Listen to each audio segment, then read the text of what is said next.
guys, time for another Tuesday tip. So on our monthly theme in Genetic Rockstars of anxiety, stress, overwhelm, I want to talk about managing overwhelm by never getting there. And part of never getting there means learning your triggers, which are the things that kind of ramp up that overwhelm feeling, and also your red flags for when you're in overwhelm but maybe aren't paying attention. So if you're a, journaler or a note taker or a bullet journaler or whatever, like I am, then it might be helpful to make a list of things and just keep a running list of things that you notice. So here's my overwhelm list.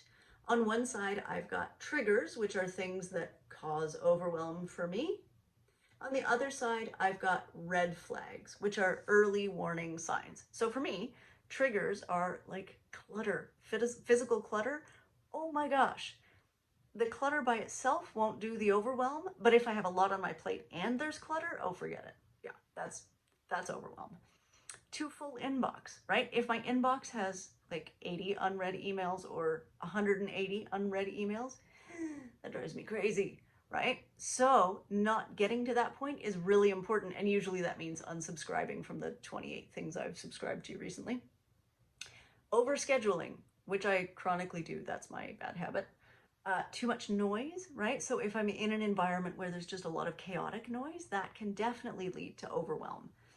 Taking on too many things that I just don't want to do, yeah, overwhelm, because I don't want to do them, right? At the start of the day, I should have said no. And not knowing what to cook or eat. And I know that's a really simple problem. Like the food problem is a simple problem. And I don't have a big food problem like I can't afford to put food on the table. What I have is a small food problem, like I can't figure out what the hell to do with my food, right?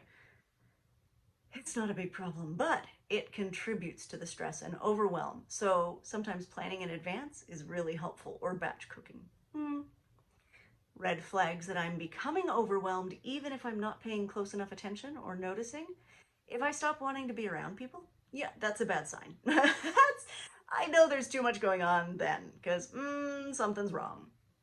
If I stop making time for self-care, and usually not making time looks like finding really good excuses to not do self-care. So it all sounds very logical, right? Oh, I can't meditate this morning because, you know what, we've got to get Sabrina to her bus and blah, blah, blah, blah, blah. There's a million things. And I just don't want to wake up early because I need the extra sleep and meh. Yeah, they're good reasons usually, except that if I'm making excuses for not doing things, it's a bad sign. It's an early warning that overwhelm is creeping in. If I'm skipping the things that really matter to me in order to task, like to get crap done, stupid crap usually, yeah, that's also a bad sign, right? Like, so I really want to go for a walk in the day, but I can't because I have to do these 208 emails. Well, okay, yeah, no. Priorities have gone askew, right? Something is wrong with that picture. Also, if I start noticing how inconvenient it is to be a part of a family, like, oh my God, my life would be simpler to manage if I was just, single and didn't have kids. Yeah, reality check. Reality check time. That is overwhelm. I am there. Even if I'm not admitting to myself, I am there. So I actually recommend keeping track of your triggers and red flags because every now and then you'll notice something, right? You'll be out in a situation. Oh, perfume is another one, actually. That's a trigger for me. If I am stuck in a small space with somebody who's wearing a lot of perfume, oh my God, yeah, overwhelm, right?